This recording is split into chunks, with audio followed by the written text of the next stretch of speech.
अब म सम्माननीय राष्ट्रपतिज्यू समक्ष प्रधानमन्त्री पद तथा गोपनीयताको शपथ लिन नवनियुक्त सम्माननीय प्रधानमन्त्री श्री बालेन्द्र शाहज्यूलाई सादर अनुरोध गर्दछु। म बालेन्द्र शाह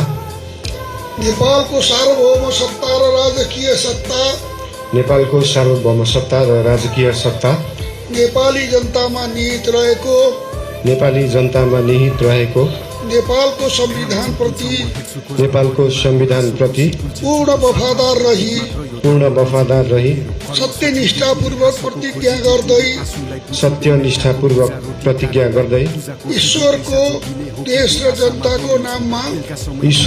जनताको नाममा शपथ लिन्छु कि प्रधानमन्त्री पदको जिम्मेवारी प्रचलित कानूनको पालना गरी मुलुक र जनताको भलो चिताई कसैको डर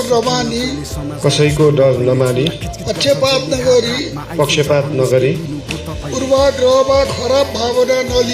पूर्वाग्रह वा खराब भावना नलिई ईमानदारीका साथ गर्नेछु र आफ्नो कर्तव्य पालनको सिलसिलामा आफूलाई जानकारीमा आएको कुरा म पदमा बहाल रहँदा वा नरहँदा जुनसुकै अवस्थामा पनि प्रचलित कानूनको पालना गर्दा बाहेक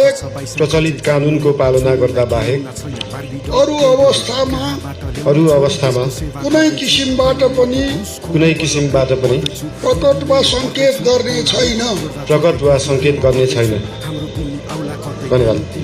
रासोपाका वरिष्ठ नेता बालेन्द्र शाहले शपथ लिनुभएको छ। उहाँलाई राष्ट्रपति रामचन्द्र पौडेलले संविधानको धारा 76(1) बमोजिम पद तथा गोपनीयताको शपथ गराउनु भएको छ। नेपालको सार्वभौम सत्ता र राजकीय सत्ता नेपाली जनतामा निहित रहेको र नेपालको संविधानप्रति पूर्ण प्रतिबद्धताका साथ निष्ठासहित प्रतिज्ञा गर्दै उहाँले ईश्वर देश र जनताको नाममा शपथ लिनुभएको हो।